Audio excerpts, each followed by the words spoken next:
Hello everyone, welcome back to our channel. আজকে আমরা একটা মজার রেসিপি নিয়ে আপনাদের সামনে হাজির হয়েছি।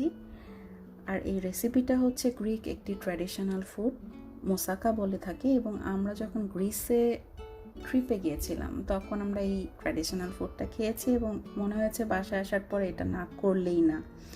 আর কিমার সঙ্গে বেগুন ও আলু কিংবা যে কোনো একটি দিয়ে তৈরি করা হয় এই মুখরোচক মোসাকা নামের খাবারটি। আর দেশ বিদেশের সব ট্যুরিস্ট অথবা ভোজন রসিক যেই আছেন আমার মতো, তারা গ্রিসে গেলে ঐতিহ্যবাহী স্থানীয় খাবারটি একবার না খেয়ে ফিরে আসাকে একটা আসলে ক্রাইম হিসেবে দেখে। আর মোসাকা আসলে স্বাদ নেওয়ার জন্য সেই দেশেই যে এখন যেতে হবে এরকম না, আপনি আপনার কিচেনেও খুব সহজে মোসাকা তৈরি করতে পারবেন।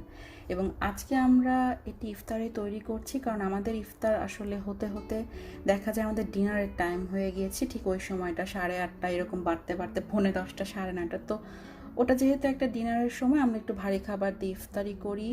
এই ইফতারির যে পেঁয়াজু আর অন্যান্য যেসব আইটেম করা হয় সেগুলো আসলে কোনো দাওয়াতে কাউকে ইনভাইট করলে অথবা আমরা কোনো উইকেন্ডে তৈরি করা ছাড়া আসলে সেরকমভাবেই ভাজা পোড়াগুলো তৈরি করা হয় না। তো এই জন্যই আজকে আমরা আমাদের ইফতারিতে একটু অন্যরকম স্বাদ আনার জন্য মোসাকা তৈরি করছি। আর মোসাকাটা তৈরি করছে আজকে অ্যাকচুয়ালি আমার হাজব্যান্ড, এবং সে আসলে সব বিষয়ে খুব পারফেকশনিস্ট। সব কিছু পারফেক্ট না হলে তার ভালো লাগে না। এবং এই মোসাকাটিও সে পারফেক্টভাবে তৈরি করে আমাকে আগে খাইয়েছে। এবং বিলিভ মি, আমি গ্রিসের রেস্টুরেন্টের সাথে এই মোসাকার কোনোই পার্থক্য খুঁজে পাইনি। So big thanks to him আজকে আমাকে আবার মোসাকা ইফতারে তৈরি করে খাওয়ানোর জন্য। সো লেটস সি কীভাবে উনি মোসাকাটা তৈরি করছেন। আপনারা আগেই দেখেছেন আলু আসলে পিস পিস করে কেটে, আলু এবং বেগুন দুটোই ব্ল্যাক পেপার গুঁড়ো এবং সল্ট এবং হালকা একটু তেল দিয়ে মাখিয়ে সেটাকে আসলে আমরা বেক ওভেনে দিব। 200 ডিগ্রি প্রিহিটিংয়ের জন্য দেওয়া হয়েছে। প্রিহিটিং হয়ে গেলে আমরা বেক করব এটাকে।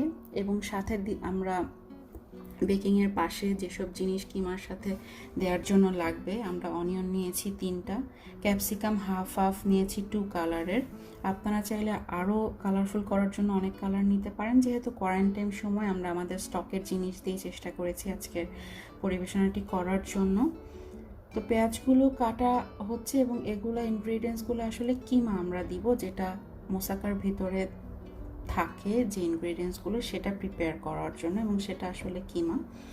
এবং এই জন্য আমরা ফ্রাই প্যানটি গরম করছি। এখানে 1 টেবিল চামচের একটু কম পরিমাণ তেল আমরা দিয়েছি।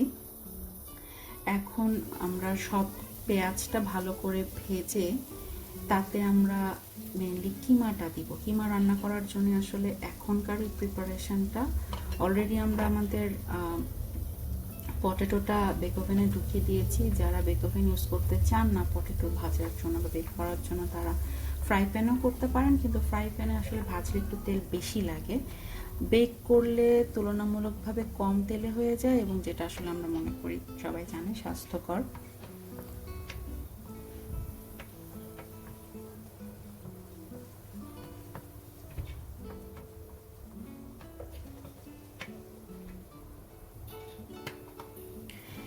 এখন আসলে এইটাতে একটু 1 টিস্পুন আদা আর রসুন বাটা দিয়ে দেওয়া হলো।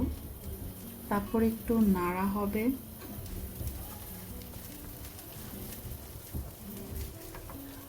দেখতেই পাচ্ছেন পেঁয়াজের কালারটা আগে যখন দেওয়া হয়েছিল সাদা ছিল, তো এটা একটু যখন ব্রাউনিশ হয়ে যাবে এবং আপনি খুব সুন্দর একটা স্মেল পাবেন। আসলে এই সুন্দর ব্রাউনিশ হয়ে যায়, একটা গার্লিক স্মেল পাবেন। এবং তারপরেই আস্তে আস্তে প্রত্যেকটি ইনগ্রেডিয়েন্টস এখানে অ্যাড করতে হবে। তো প্রথমে এখানে কিমাটা অ্যাড করা হলো। মেনলি কিমারই আসলে রান্নার প্রিপারেশন, যেটা আমরা মোসাকার ভেতরের ইনগ্রেডিয়েন্টসের সাথে অ্যাড করব।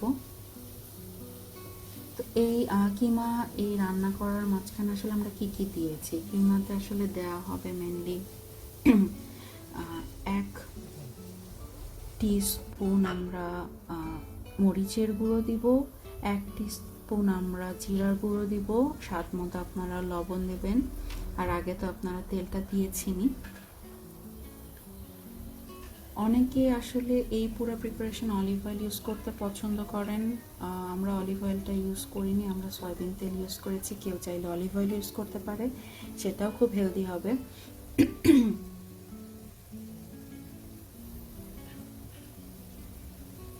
সো আসলে একটু মনে করে দেখি আমরা এই কিমাটা তৈরি করতে কি কি দিয়েছি। আমরা এখন মাশরুমও দিলাম। মাশরুমটা আসলে অ্যাড করা যে ইম্পর্ট্যান্ট খুব একটা ইনগ্রেডিয়েন্টস সেটা না, মেইন যে মোসাকাটা সেটাতে আসলে মাশরুম থাকে না, সেটাতে শুধু বেগুন আর পটেটোটা থাকে। কিন্তু প্রত্যেকটা রান্নায় যেহেতু ম্যান্ডামান ভ্যারি করে, একই গ্রিসে অনেকে অনেক রকমভাবে রান্না করেন, তো তাদের রান্নাতে আসলে অনেকে জুকিনি অ্যাড করেন, অনেকে এরকম করে মাশরুম অ্যাড করেন। তো আমরা মাশরুম অ্যাড করেছি একটু স্বাদটা বাড়ার জন্য। এটা আসলে আরও কিছুক্ষণ ধরে আমরা রান্না করব। এবং এখন আমরা ক্যাপসিকাম অ্যাড করছি, এবং দেখেন ক্যাপসিকামটা অ্যাড করার পর কিন্তু আসলে এটা অনেকটা কালারফুল হয়ে যাবে। আপনারা চাইলে আরও অনেক রকম কালারের ক্যাপসিকাম অ্যাড করতে পারেন, তখন আসলে দেখলে অনেক কালারফুল হয়। যখন আপনারা মোসাকাটি কেটে পরিবেশন করবেন অন্য কারোর সামনে, তো সাইড দিয়ে আসলে যখন বিভিন্ন কালারফুল দেখা যায় তখন দেখতে আসলে ভালো লাগে, একটা জিনিসের প্রেজেন্টেশন খুব সুন্দর হয়ে যায়। তো আমরা এখানে আসলে কি কি দিলাম, এখানে আমরা আদা রসুন বাটা দিলাম 1 টিস্পুন করে, আমরা লবণ স্বাদ মতো দিয়েছি, তেল দিয়েছি 1 টেবিল স্পুনের একটু কম করে, এবং হলুদের গুঁড়ো মরিচের গুঁড়ো দিলাম, আগেই বলেছি। তো এবার এটা আসলে রান্না হতে থাকবে এবং হলে এই লুকটাতে আসবে। দেখেন একটা গ্রেভি লুক হয়ে গেছে এবং তেলটা একটু উঠে এসেছে।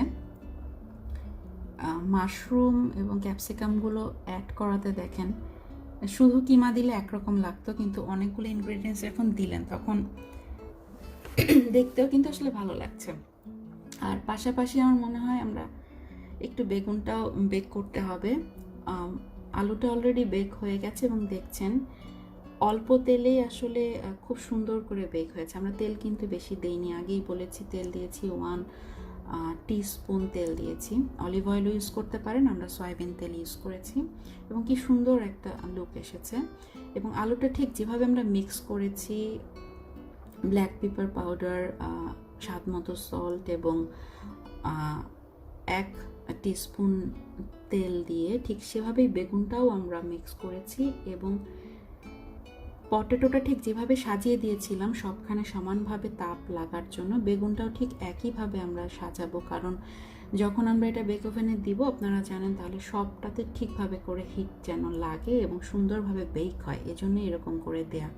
এবং দেখতেই পাচ্ছেন এটা সেকেন্ড লেয়ার, আসলে আমরা মোট খুব সম্ভবত 5 লেয়ার হবে, আমরা সেকেন্ড লেয়ারে আছি। ফার্স্ট লেয়ারে দেখতেই পাচ্ছেন পটেটো আমরা বেক করেছি, এখন আমরা তার উপরে বেগুনটা দিয়ে সেকেন্ড লেয়ারে বেক করছি, 200 ডিগ্রিতে দিলাম প্রিহিটিংয়ে।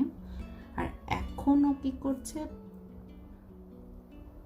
ক্রিমটা তৈরি করবে একদম টপারে দেওয়ার জন্য ক্রিম, এবং তার জন্য 100 গ্রাম আমরা বাটার নিয়েছি। বাটারটা চুলায় দিয়ে হালকা তাপে আমরা একটু মেল্টিং করে নিয়েছি এবং তারপর 1 কাপ সম পরিমাণ আমরা ফ্লাওয়ার যোগ করেছি, ময়দা।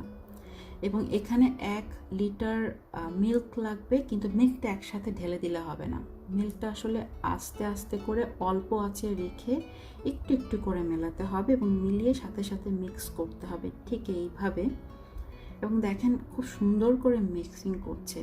এটা কিন্তু আসলে খুব ইম্পর্ট্যান্ট আপনার মোসাকার জন্য, কারণ এই টপারটার উপরে আসলে টেস্টের অনেকটা নির্ভর করে যে অনেক কিছুর থেকে ডিফারেন্ট স্বাদটা কীভাবে আসবে। কারণ চিজ ক্রিম তো অনেক কিছুতেই দেয়, ডিফারেন্ট আসলে একটা খাবারের থেকে একটা খাবারের কিন্তু হয় কিছু স্পেশালিটির জন্য, ঠিক ক্রিমটাও মোসাকায় সেই স্পেশাল জায়গাটা।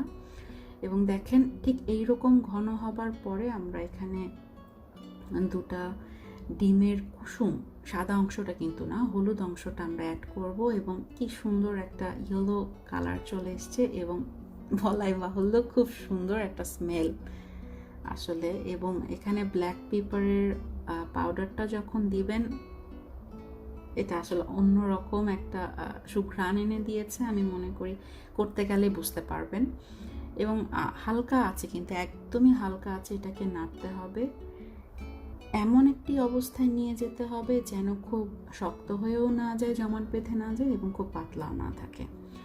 এটাকে এখন আমরা চিজ দিয়ে আবার নাড়ব, মিক্স করতে হবে। এবং চিজটা আপনারা যে কোনো চিজ গ্রেটেড করে নিতে পারেন, স্পেশাল কিছু মোসাকা চিজ পাওয়া যায় সেগুলো করতে পারেন। আমরা এখানে আসলে মোজারেলা চিজ নিয়েছি, কারণ অলরেডি মোজারেলা চিজ গ্রেটেড থাকে, যেটা আসলে সময়কে অনেকটা বাঁচিয়ে দেয় তৈরি করার ক্ষেত্রে। এবং দেখেন, এটা দিয়ে আবার আপনাকে মিক্স করতে থাকতে হবে। এবং এই কাজ খুবই ধৈর্যের কাজ, এই কাজে আসলে অধৈর্য হলে হবে না, হলে এই মিক্সিংটা আসলে প্রপারলি হবে না। আর বলেছি আগে, মিক্সিংটা ঠিক প্রপারলি না হলে এই খাবারের আসলে স্বাদটাই নষ্ট হয়ে যাবে। এবং দেখেন, ঠিক এই রকম হবে। ওয়াও, এত পারফেক্টলি করা আসলে আমার পক্ষে সম্ভব না, এটাও করেছে। এবং দেখেন, ঠিক এই রকম ঘনত্ব হবে, একদম ক্রিমটা জমাট বেঁধে যাবে না এবং পাতলা থাকবে না। এখন আমরা আসলে আগে যে গ্রেভি কিমাটা রান্না করেছিলাম, সেই কিমাটাকে একটু ক্রিমি একটা ফ্লেভার দেওয়ার জন্য আমরা 2 টেবিল চামচ এই ক্রিমটা তৈরি করলাম, তার থেকে নিয়ে 2 টেবিল চামচ অ্যাড করব, এবং অ্যাড করে এভাবে করে মিক্স করে দিব।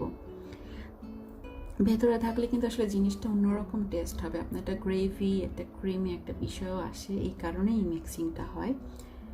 অলরেডি আমাদের 15 মিনিটস বেক করা হয়ে গেছে। পটেটো এবং বেগুন দুটোই আমরা আসলে প্রি হিটিংয়ের মধ্যে 15 মিনিটস করে বেক করেছি। এবং এখন আসলে আমরা থার্ড লেয়ারটা অ্যাড করছি। থার্ড লেয়ারে আমরা কিমা যে রান্না করেছিলাম, সেই রান্না করা কিমাটা আমরা দিচ্ছি। এবং ঠিক এভাবে সুন্দর করে ছড়িয়ে দিতে হবে চারিদিকে, এবং এমনভাবে দিতে হবে যে নিচের যে লেয়ারগুলো সেগুলো যেন ঠিকভাবে ঢেকে যায়। দেখতেই পাচ্ছেন খুব সুন্দর করে লেয়ার করা হয়েছে। আপনারা এরকম পাত্র ইউজ করতে পারেন, অথবা একটু ছোট ইউজ করতে পারেন। একটু ছোট ইউজ করলে যেটা হবে, এটার পুরুত্বটা আর একটু বেশি হবে, সেটাও আসলে অন্যরকম সুন্দর লাগে দেখতে। এখন আমরা আসলে অ্যাড করছি 4th লেয়ারটা, এবং সেটা আমাদের তৈরি করা ক্রিমটা আমরা দিচ্ছি। এবং ক্রিমটা কিন্তু খুব সুন্দরভাবে উপর দিয়ে আপনার ঢেকে দিতে হবে, একইভাবে যেভাবে কিমাটা আমরা দিয়েছিলাম। এবং আমরা লাস্ট লেয়ারটা অ্যাড করছি আমাদের মোজারেলা চিজ দিয়ে, উপর দিয়ে ছড়িয়ে দিবেন। এবং দেখুন কি সুন্দর করে ছড়িয়ে চারিদিকে ঢেকে দেওয়া হয়েছে। এবং এই চিজটা আসলে কেন দেওয়া হলো, যখন আমরা ওভেন থেকে বের করব, আপনারা এটার যে একটা পোড়া একটা সুন্দর লুক হবে, সেটা দেখলে বুঝবেন যে চিজটা না দিলে আসলে সম্পূর্ণ হতো না খাবারটা। আমরা অলরেডি প্রি হিটিং বেক ওভেনে ঢুকিয়ে দিয়েছি 200 ডিগ্রিতে, এবং এটা আমরা রাখবো ওভেনের ভিতরে 20 থেকে 30 মিনিটস, ইট ডিপেন্ডস। আপনারা দেখবেন ঠিক এরকম একটা লুক যখন হবে, তখন আমরা এটাকে বের করে ফেলবো। এবং বের করেই আসলে আমরা কেটে ফেলবো না, আমরা 45 মিনিটস থেকে 1 আওয়ার পর্যন্ত ওয়েট করব, যাতে ভেতরের যে ইনগ্রেডিয়েন্টস সেগুলো সুন্দর করে জমাট বাঁধে, এবং তারপরে কেটে সার্ভ করলে অনেক সুন্দর দেখাবে এবং খেয়েও আসলে মজা। এবং দেখতেই পাচ্ছেন সুন্দর করে প্রত্যেকটা লেয়ার পড়েছে, ওপরের চিজগুলো কি সুন্দর করে বেক হয়েছে। এবং বলবো যে খুব সুস্বাদু একটি আইটেম, এবং যারা পছন্দ করেন রমজানের সময় ইফতারে পরিবারকে একটি সুন্দর অন্যরকম কিছু খাবার দিয়ে সারপ্রাইজ করার জন্য, তারা ট্রাই করতে পারেন। এবং বলবো খুবই সুস্বাদু, এবং এমন না অনেক পেট ভরে খাওয়ার মতো অনেক কিছু নিতে হবে, এটা এমন একটা খাবার যে আপনি খুব অল্প পরিমাণে নিলেও এতগুলো ইনগ্রিডিয়েন্টস যেহেতু অ্যাড করা রয়েছে, আপনি খুব সহজেই আপনার পেটটা ভরে যাবে। সবাই ট্রাই করবেন, আশা করি সবার জন্য ভালোবাসা, সাথেই থাকুন, সাবস্ক্রাইব করুন, শুভেচ্ছা।